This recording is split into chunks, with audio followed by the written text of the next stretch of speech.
Hello friend, Multitech के YouTube channel में आप सभी का स्वागत है। आज हम एक नए वीडियो के साथ आए हैं। आज हमारे पास एक मोबाइल फ़ोन आया है जो कि सैमसंग का मॉडल है। इसमें प्रॉब्लम क्या है कि सेट चालू हो रहा है लेकिन सेट वाइब्रेट होता है, डिस्प्ले हमारा टोटल ब्लैंक है। और स्टूडेंट का कहना है, शायद स्टूडेंट का ही मोबाइल फ़ोन है, उनका कहना है कि ये मोबाइल फ़ोन गिरने से इसमें ये प्रॉब्लम आई है। और डिस्प्ले को चेंज किया गया है लेकिन डिस्प्ले टोटल ब्लैंक आ रहा है। ठीक है, तो इसमें प्रॉब्लम क्या है, लाइट सेक्शन से रिलेटेड प्रॉब्लम हो सकती है, क्योंकि दूसरा डिस्प्ले लगाने के बाद भी सेम प्रॉब्लम आ रही है कि डिस्प्ले पे लाइट शो नहीं हो रहा है। और मदरबोर्ड में कहीं ना कहीं हीटिंग हो रहा है, हीट होने की वजह से सेट हमारा चालू होकर फिर रीस्टार्ट हो जाता है। तो आज हम इस वीडियो में समझेंगे कि अगर किसी भी हैंडसेट में ब्लैंक डिस्प्ले की प्रॉब्लम आती है तो उस प्रॉब्लम को कैसे स्टेप बाय स्टेप सॉल्व किया जाता है। सबसे पहले हम क्या करते हैं, हमारे पास दूसरा मोबाइल फ़ोन रखा है, सेम मॉडल रखा है, उसका डिस्प्ले एक बार लगा के हम आपको चेक कराते हैं कि सेट हमारा पूरा चालू हो रहा है, लेकिन चालू होते ही इतना हीट कर रहा है, इसका कहीं ना कहीं मदरबोर्ड में हीटिंग है, हीटिंग की वजह से लाइट सेक्शन हमारा ऑपरेट नहीं हो रहा है। तो स्टेप बाय स्टेप हम चेक करते हैं। तो हमारे पास सेम मॉडल है और ये सैमसंग का A127F मॉडल है, ए सीरीज़ का मॉडल है। तो सबसे पहले हम क्या करते हैं, दूसरे डिस्प्ले को डाल के एक बार चेक करते हैं कि हमारा दूसरा डिस्प्ले इस पर ऑपरेट हो रहा है कि नहीं, दूसरा डिस्प्ले आ रहा है कि नहीं आ रहा है। तो सबसे पहले हम क्या करेंगे, मदरबोर्ड को निकाल के हम दूसरे बोर्ड में लगा के चेक करेंगे। तो ये सेम मॉडल हमारे पास है, तो इस पर हम क्या करेंगे, इसको लगाते हैं और चेक करते हैं कि क्या दूसरा डिस्प्ले हमारा यहाँ पे आ रहा है कि नहीं आ रहा है। तो जैसा कि आप देख रहे हैं कि हम एम्पियर मशीन से इसको कनेक्ट करेंगे। आई चार्जर में अगर देखेंगे तो इसमें लगाकर हम चेक करते हैं कि हमारा सेट चालू हो रहा है कि नहीं हो रहा है।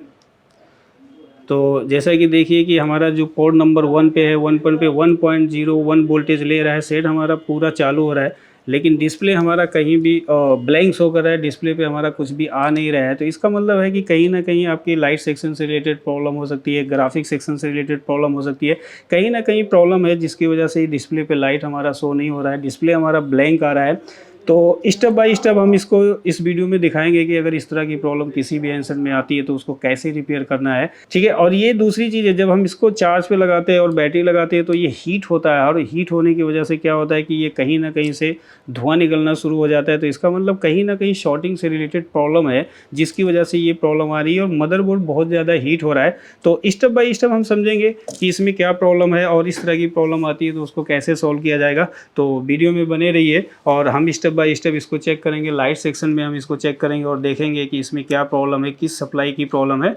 स्टेप बाय स्टेप देखते हैं। ठीक है, तो सबसे पहले हम देखते हैं कि जब हम इसमें बैटरी को लगाते हैं तो हमारा लाइट सेक्शन बहुत ज़्यादा हीट कर रहा है। तो सबसे पहले हम ये दिखाते हैं आपको कि कौन सा सेक्शन हमारा हीट कर रहा है, मतलब लाइट सेक्शन में कौन सी चीज़ हमारी शॉर्ट कर रही है। तो सबसे पहले हम क्या करेंगे, इस पर हम रोजन पेस्ट का स्मोक डालेंगे। स्मोक डाल के आसानी से हमें पता चल जाएगा कि कौन सा सेक्शन हमारा यहाँ पे शॉर्ट कर रहा है। तो ये इस मोबाइल फ़ोन का लाइट सेक्शन है, जैसा कि आपको यहाँ पे दिख रहा होगा, ये लाइट सेक्शन है। इसमें 24 वोल्ट की लाइट आईसी का यूज किया गया है। ठीक है, तो सबसे पहले लाइट सेक्शन को क्लीन करते हैं, क्योंकि लाइट सेक्शन ही सबसे ज़्यादा हीट कर रहा है। और इसके हीट होने की वजह से कि डिस्प्ले पे डिस्प्ले हमारा शो नहीं हो रहा है, डिस्प्ले हमारा ब्लैंक शो कर रहा है। तो यहाँ पे सबसे पहले हम क्या करेंगे, स्मोक डालेंगे और स्मोक से क्या होगा, हमारा आसानी से पता चल जाएगा कि कौन सा लाइट सेक्शन के पास, लाइट आईसी के पास कौन सा कंपोनेंट्स है जो हमारा सबसे ज़्यादा हीट कर रहा है। तो उसके बाद हम क्या करेंगे, step by step sorting check करेंगे और इसकी शॉर्टिंग दूर करेंगे और देखेंगे कि शॉर्टिंग किस कंपोनेंट से क्रिएट हो रहा है। तो सबसे पहले क्या करेंगे, स्मोक लेंगे हम यहाँ पे।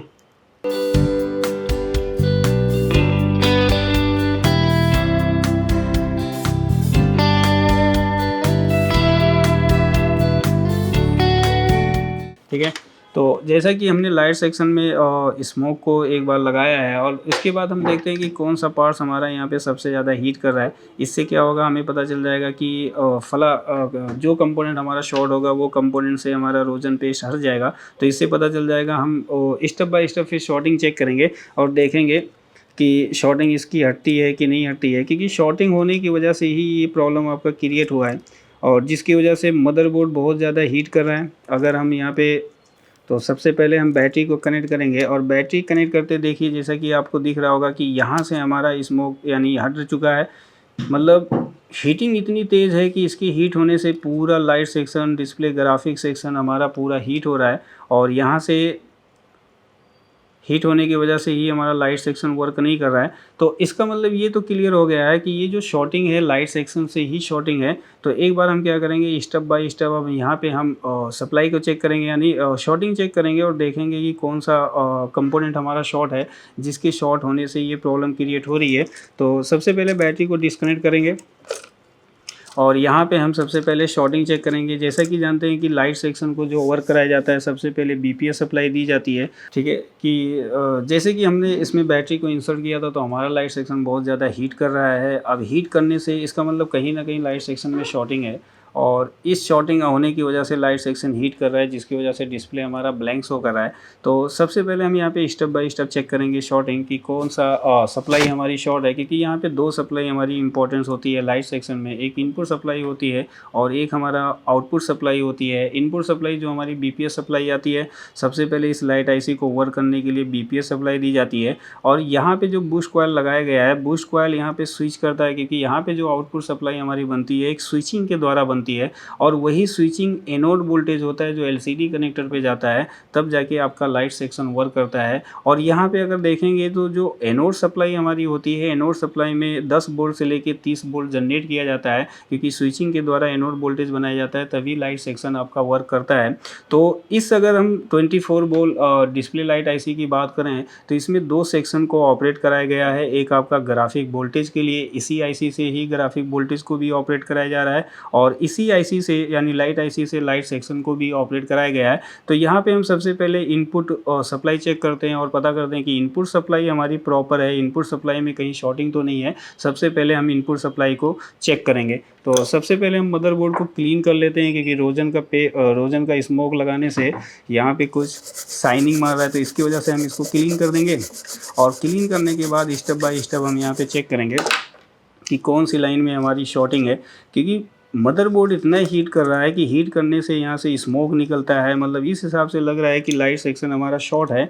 अब कौन सी सप्लाई शॉर्ट है, सबसे पहले स्टेप बाय स्टेप चेक करेंगे। तो जैसा कि आपको दिख रहा है कि यहाँ पे जो हमारा बूस्ट कॉइल लगा हुआ है, सबसे पहले बीपीएस सप्लाई जो दी जाती है वो इन्हीं बूस्ट कॉइल पे, इन कंपोनेंट पे दी जाती है। सबसे पहले इसी पे सप्लाई इनपुट सप्लाई दी जाती है। इनपुट सप्लाई फिर आईसी के अंदर जाएगी और फिर ये डायोड के कैथोड सिरे को दी जाती है। तो सबसे पहले हम इनपुट सप्लाई चेक कर लेते हैं। जैसा कि हमारा यहाँ पे एक कॉयल लगा हुआ है, इसको भी बीपीएस सप्लाई ही दी जा रही है।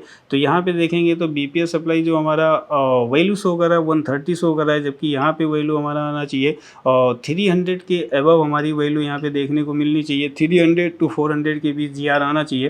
तो सबसे पहले हम बीपीएस सप्लाई को चेक करेंगे, इनपुट सप्लाई को, कि शॉर्टिंग हमारा कहाँ है। सबसे पहले हम कॉयल को चेक करेंगे। कॉयल हमारा बीप साउंड नहीं दे रहा है। देखो, कॉयल को हमने सबसे पहले इसलिए चेक किया कि कॉयल से हमारा पता चल जाएगा कि शॉर्टिंग है कि नहीं शॉर्टिंग है। और हम इनपुट और आईसी के बीच हम ये दे सकते हैं कि सप्लाई हमारी कौन सी लाइन हमारी शॉर्ट है। तो सप्लाई तो हमारी ओके है, यहाँ पे भी कोई शॉर्टिंग नहीं है। ये पैरेलल कंपोनेंट्स है, ये भी सप्लाई हमारी ओके है। तो इनपुट सप्लाई हमारी लगभग ओके है, इनपुट सप्लाई में हमारी कोई शॉर्टिंग नहीं है। अगर हम डायोड के कैथोड सिरे को देखेंगे, यहाँ पे देखेंगे कैथोड सिरा जो इसका होता है वो स्विचिंग सप्लाई से जुड़ा होता है। यानी इनपुट सप्लाई जो एक आएगी लाइट आईसी में जाएगी जो सप्लाई इन करेगी, और इसी इनपुट सप्लाई में बूस्ट कॉइल को लगा के स्विचिंग वोल्टेज बनाया जाता है, क्योंकि जो मॉसफेट होता है वो आईसी में कंबाइन होता है और बूस्ट कॉइल का जो दूसरा सिरा जुड़ा होता है वो डिस्प्ले लाइट आईसी से जुड़ा होता है। जब यहाँ पे अनेबल सप्लाई दी जाती है PWM की, तब यहाँ पे एक स्विचिंग स्टार्ट होता है और स्विचिंग स्टार्ट होने के बाद एनोड सप्लाई बनती है। वही एनोड सप्लाई एलसीडी कनेक्टर को दी जाती है। तो अब हम क्या करेंगे, इस एनोड सप्लाई को चेक करेंगे। कैथोड में तो हमारा कोई शॉर्टिंग नहीं है, बीपीएस सप्लाई हमारी ओके है। तो एनोड सप्लाई में हम देखेंगे, ये देखिए जैसा कि आपको दिख रहा है कि जैसे ही मैंने एनोड सप्लाई को चेक किया तो एनोड सप्लाई हमारा यहाँ पे बीप साउंड देता है। और एक चीज़ मैं यहाँ पे क्लियर करना चाह रहा हूँ कि लाइट सेक्शन में जो भी डायोड्स लगे होते हैं, कोई भी अगर मोबाइल फ़ोन का लाइट सेक्शन है, अगर वहाँ पे डायोड को देखेंगे तो डायोड हमेशा क्या होता है, सीरीज में लगाया जाता है। इसमें anode to cathode supply cathode to anode supply दी जाती है, यानी एक सप्लाई कैथोड होती है, एक एनोड होती है। लाइट सेक्शन में डायोड कभी भी पैरेलल में नहीं लगा होता है, क्योंकि यहाँ पे एनोड वोल्टेज पास करना होता है, इसीलिए कैथोड को मॉसफेट से जोड़ा जाता है। तो यहाँ पे जब स्विचिंग होगा तो कैथोड से एनोड वोल्टेज आसानी से पास हो जाता है। तो लेकिन जैसे ही मैं एनोड सप्लाई को यहाँ पे चेक कर रहा हूँ तो यहाँ पे देखिए एनोड सप्लाई हमारा शॉर्ट हो रहा है। तो और हम देखते हैं कि कौन-कौन से कंपोनेंट हमारे शॉर्ट हैं, तो यहाँ पे देखेंगे जितनी भी एनोड सप्लाई में कंपोनेंट्स लगे हैं, ये सारे कंपोनेंट्स हमारे शॉर्ट होते हैं। और उसी तरह अगर एलसीडी कनेक्टर के पास देखेंगे, यहाँ पे एलसीडी कनेक्टर और बोर्ड टू बोर्ड कनेक्टर एक ही में दे दिया गया है। तो यहाँ पे देखेंगे तो इसका एक जो कंपोनेंट्स होता है एलसीडी कनेक्टर के पास भी होता है, तो यहाँ पे भी देखेंगे तो वो कंपोनेंट्स आपको शॉर्ट मिलेगा। इसका मतलब कंफर्म हो गया कि इसकी जो सप्लाई शॉर्ट है लाइट सेक्शन की, वो एनोड सप्लाई शॉर्ट है। अब देखिए एनोड सप्लाई में हमेशा इलेक्ट्रोलाइट कैपेसिटर लगाया जाता है जो कि 50 वोल्ट का होता है। यहाँ पे 10 वोल्ट से लेके 30-40 वोल्टेज बनता कैसे है, जब यहाँ पे स्विच करता है तो बहुत सारे वोल्टेज कॉइल अपने अंदर स्टोर करता है, और दूसरा जो होता है एनोड से सप्लाई निकलती है, तो यहाँ पे इलेक्ट्रोलाइट कैपेसिटर लगाए जाते हैं। तो इलेक्ट्रोलाइट कैपेसिटर भी क्या करते हैं, अपने अंदर वोल्टेज स्टोर करके रख लेते हैं, और जब सर्किट को वर्क कराया जाता है तो वो वोल्टेज को पास कर रहे होते हैं, इसलिए यहाँ पे डबल वोल्टेज आपको देखने को मिलता है। तो यहाँ पे देखेंगे 2 इलेक्ट्रोलाइट कैपेसिटर लगे हैं, दोनों हमारे शॉर्ट दिख रहे हैं। तो हम स्टेप बाय स्टेप क्या करेंगे, कंपोनेंट्स को रिमूव करेंगे और देखेंगे कि कौन सा कंपोनेंट्स हमारा शॉर्ट है। तो चलिए सबसे पहले हम क्या करते हैं, इस कंपोनेंट्स को यानी इस नॉन पोलर एनपीसी कंपोनेंट्स को हम रिमूव करेंगे, और रिमूव करके देखेंगे कि हमारी शॉर्टिंग हटी कि हमारा शॉर्टिंग कहीं और है। तो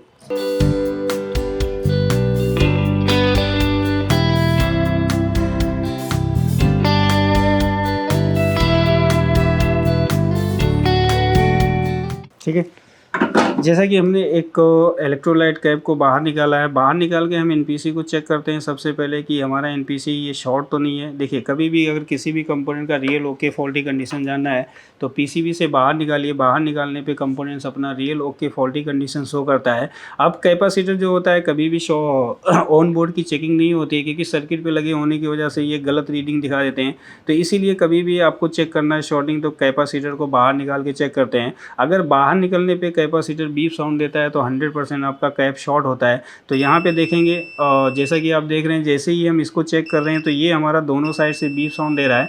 इसका मतलब ये कंफर्म है कि 100% यही कैपेसिटर आपका एनोड सप्लाई में शॉर्ट था, जिसके शॉर्ट होने से की वजह से लाइट सेक्शन आपका शॉर्ट हो रहा था। दूसरी चीज़ है कि अगर इलेक्ट्रोलाइट कैपेसिटर को निकाल देंगे तब भी आपकी लाइट की प्रॉब्लम सॉल्व नहीं होगी, क्योंकि हमें यहाँ पे सेम दूसरे मोबाइल फ़ोन से इलेक्ट्रोलाइट कैपेसिटर निकाल के डालना होगा, तभी आपका लाइट सेक्शन वर्क करेगा। क्योंकि अगर इसको निकाल दिया जाएगा तो यहाँ पे वोल्टेज स्टोर नहीं करेगा, आपका एनोड में वोल्टेज स्विचिंग वोल्टेज कम बनेगा, उस कम वोल्टेज बनने की वजह से लाइट सेक्शन आपका वर्क नहीं करेगा। तो जैसे कि आपने देखा कि मैंने इसको बाहर निकाला, बाहर निकलने पे कंपोनेंट बीप साउंड दे रहा है, तो इसका मतलब 100% यही शॉर्ट था। अब हम क्या करते हैं, दोबारा एक बार चेक करते हैं कि कंपोनेंट शॉर्टिंग हमारा हटा रिमूव हुआ कि नहीं हुआ। तो एक बार फिर चेक करते हैं। ये देखिए जैसा कि आपको दिख रहा है कि एनोड सप्लाई पे अगर देखेंगे तो यहाँ पे हमको जीआर वैल्यू मिल रहा है, जो अभी बीप साउंड दे रहा था, शॉर्टिंग दिखा रहा था। अब यहाँ पे देखिए कोई भी शॉर्टिंग नहीं है, शॉर्टिंग हमारा रिमूव हो चुका है, क्योंकि यही कैपेसिटर शॉर्ट था जिसके शॉर्ट होने की वजह से लाइट सेक्शन शॉर्ट कर रहा था और ये बहुत ज़्यादा हीट कर रहा था। तो अब हम क्या करेंगे, यहाँ पे एक दूसरा सेम साइज़ का कंपोनेंट्स लगाकर और फिर हम चेक करते हैं कि लाइट की प्रॉब्लम हमारी सॉल्व हुई कि नहीं। तो चलिए दूसरे कंपोनेंट्स को लगाते हैं। तो हमारे पास एक स्क्रैप बोर्ड है, उस स्क्रैप बोर्ड से हम लाइट सेक्शन से ये इलेक्ट्रोलाइट कैपेसिटर को रिमूव करेंगे और इसको लगाकर चेक करते हैं कि हमारी लाइट की प्रॉब्लम सॉल्व हुई कि नहीं हुई। तो सबसे पहले हम यहाँ से कंपोनेंट्स को निकालेंगे। तो हमने दूसरे बोर्ड से एक कंपोनेंट्स को रिमूव किया है। अब हम क्या करेंगे कि उस जगह जहाँ से हमने कैपेसिटर को रिमूव किया था वहाँ पे हम दूसरे कैपेसिटर को लगाकर एक बार चेक करेंगे कि हमारी लाइट की प्रॉब्लम सॉल्व हुई कि नहीं हुई। देखिए साइज़ में तो हमारा कंपोनेंट थोड़ा छोटा है, लेकिन एक बार लगा के चेक करते हैं। ठीक है, तो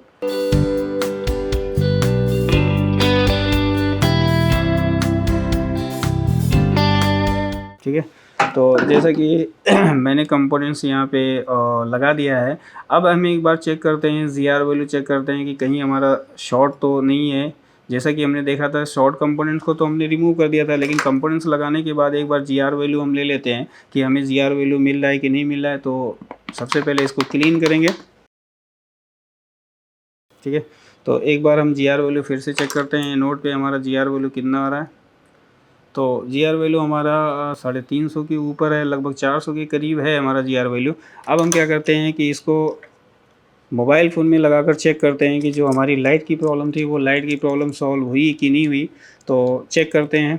तो सबसे पहले हम एलसीडी कनेक्टर को लगाएंगे। कभी भी याद रखिएगा बैटरी बाद में हमेशा लगाते हैं, क्योंकि अगर आपने बैटरी को लगाकर एलसीडी को लगाते हैं तो यहाँ से आपकी सप्लाई शॉर्ट हो जाती है, जिसकी शॉर्ट होने से भी प्रॉब्लम आ जाती है। तो सबसे पहले आप डिस्प्ले को लगाएं और उसके बाद लास्ट में क्या करना है, आपको बैटरी को लगाना है, इंसर्ट करना है। तो जैसा कि दोस्तों आपने देखा कि जो इसमें लाइट सेक्शन की प्रॉब्लम, मतलब लाइट सेक्शन जो आपका शॉर्ट कर रहा था, जिसके शॉर्ट होने की वजह से सेट मेरा चालू हो रहा था लेकिन डिस्प्ले हमारा ब्लैंक आ रहा था।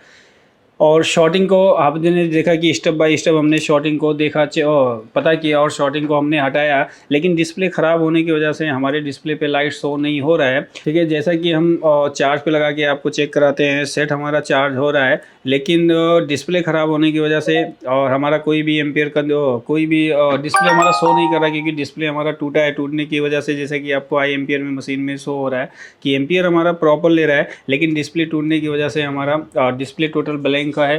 तो जैसा कि आपने देखा कि एक लाइट सेक्शन शॉर्ट थी, उसको स्टेप बाय स्टेप हमने कैसे शॉर्टिंग को हटाया, लेकिन डिस्प्ले डैमेज है, इसकी वजह से लाइट हमारी नहीं आ सकी, लाइट हम नहीं दिखा सके। ठीक है, जैसा कि आपने देखा तो स्टेप बाय स्टेप हमने लाइट सेक्शन की प्रॉब्लम को सॉल्व किया, लेकिन डिस्प्ले ख़राब होने की वजह से डिस्प्ले अभी भी हमारा नहीं आ रहा है। क्यों? क्योंकि डिस्प्ले हमारा डैमेज है, टोटल हमारा टूटा हुआ है। दोस्तों जैसा कि आपने देखा कि हमने एक लाइट सेक्शन में जो शॉर्टिंग थी, शॉर्टिंग को कैसे रिमूव किया डिस्प्ले टूटने की वजह से, और डिस्प्ले हम आपको नहीं दिखा सके क्यों? क्योंकि डिस्प्ले हमारा डैमेज है। दूसरा डिस्प्ले लगाएंगे तो डिस्प्ले हमारा 100% चालू हो जाएगा। जैसा कि हमने एम्पियर मशीन में भी लगाकर आपको चेक कराया कि एम्पियर हमारा पूरा प्रॉपर ले रहा है, कहीं भी अब हीटिंग नहीं हो रहा था। जैसे पहले हमारा मोबाइल फ़ोन हीट होता था, हीट होने से क्या होता था, उससे धुआं निकलता था, इतना ज़्यादा हीट कर रहा था क्योंकि एनोड सप्लाई हमारी शॉर्ट थी। तो स्टेप बाय स्टेप हमने आपको बताया कि लाइट सेक्शन में शॉर्टिंग को हमने कैसे रिमूव किया। तो अगर वीडियो अच्छा लगे तो वीडियो को लाइक कीजिए, शेयर कीजिए, कमेंट्स कीजिए, और मल्टीटेक फैमिली से जुड़ने के लिए या मोबाइल रिपेयरिंग से रिलेटेड वीडियोस देखने के लिए हमारे चैनल को ज़रूर सब्सक्राइब करें। Thank you.